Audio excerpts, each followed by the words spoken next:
This is Bill Sang, the author of the Giganotus Rex series. You can find links to purchase the Giganotus Rex books at williamhsang.com, and Sang is Seng. Or you can go to amazon.com. You can find books there. Also, don't forget to like, share, and subscribe to this podcast. Enjoy the show. Giganotus Rex, The Battle of Midland, by Bill Sang. Chapter 9, Betrayal. Han surveyed the city. He noticed the advancements mankind had made since the time that he and those like him roamed the earth. Mankind had grown remarkably arrogant, building towers and monuments to announce their ingenuity and greatness to one another. And to whom were they really boasting? As he ventured deeper into the heart of the city, he noted that people were hiding inside of the buildings that he was weaving between. Why were they staying in the city? If G-Rex came to the city, people were going to die. Maybe something more sinister was brewing in the minds of those who believed that they were in control of this situation. Han stopped venturing forth and sat down. He closed his eyes and listened to the world around him. Expecting to hear silence, he was disappointed to learn that the world did not rest easy at his presence. Helicopters in the distance were approaching his location.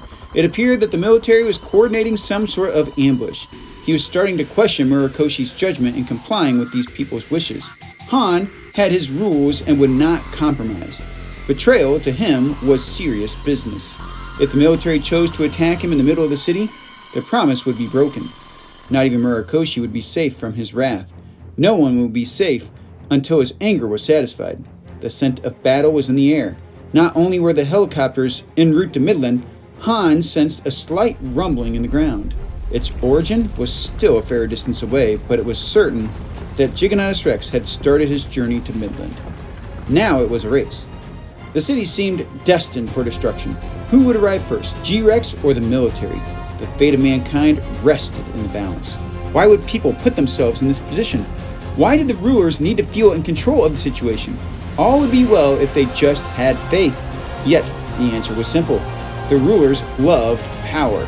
While everyone else suffered from their misdeeds, they fled to safety. Lilith fled from Midland. The city would soon turn into a battle zone, resulting in mass destruction. Han on one end, G-Rex on the other, and a troop of military choppers to fill in the gaps. It would be fun to watch, but far too dangerous to remain in the city. General Johnson had fled along with Lilith.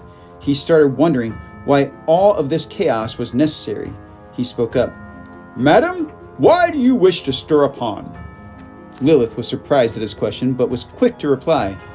"There are secrets in this city that must be protected. If we allow either monster to get too close, our progress may be ruined." "But it seems that Han is going to protect the city," said the general. "This seems like an unnecessary risk." Lilith grew irritated at General Johnson's questioning. "Trust me on this. If Han stumbles upon our secrets, he will respond in violence anyway. It is better that we distract him. He will remain too occupied to even notice the operation we have in Midland." "But those men," started General Johnson. Lilith interrupted. "They have pledged to remain loyal to the rulers. I am a ruler, and they will serve me faithfully.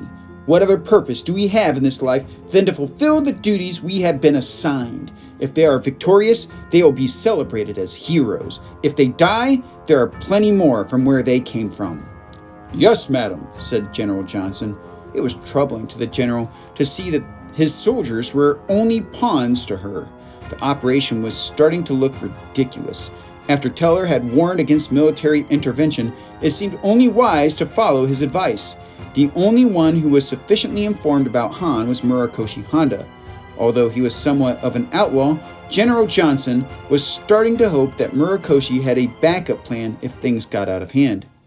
Teller and his men were transporting Murokoshi to Midland. It was a quiet ride until Murokoshi decided to break the silence. "I hope you are aware that it would be highly foolish to kill me now," said Murokoshi. The men remained silent. "I don't think you realize what you have awakened," said Murokoshi. "Right now, Han only has one directive, but if anything goes wrong, he could go on a rampage. Only I know how to get him back under control if such a thing happens." The men remained silent. Murokoshi was growing irritated.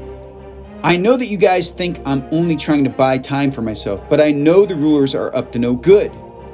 They are going to order a strike against Han. If the military attacks Han, there will be trouble. Teller perked up a little. Do you think they would really order a strike against Han? Why wouldn't they? Responded Murakoshi.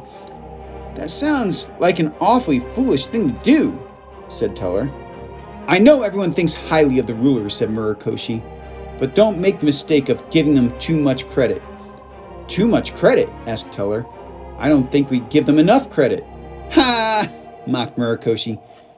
Yes, you mean like the time they sacrificed the entire city of Utopia to a fire-breathing monster? That was brilliant. What are you getting at? Asked Teller. Murakoshi became a little frustrated. His answer was stern. The rulers have no idea how to handle this situation. Teller grew quiet for a moment. He sat and thought. Then he responded. Yeah, he said hesitantly. I think you might be right about that. Lots of this doesn't make any sense. By the way, Teller hesitated before he continued. We do not have your friend.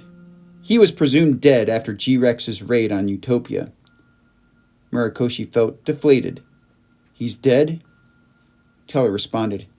Utopia was burned to the ground. It doesn't look like a single survivor walked out. Murakoshi grew angry at Giganotus Rex. Teller continued. But don't feel bad. I decided that maybe I should let you live. I just don't know how you plan on convincing the rulers to do the same.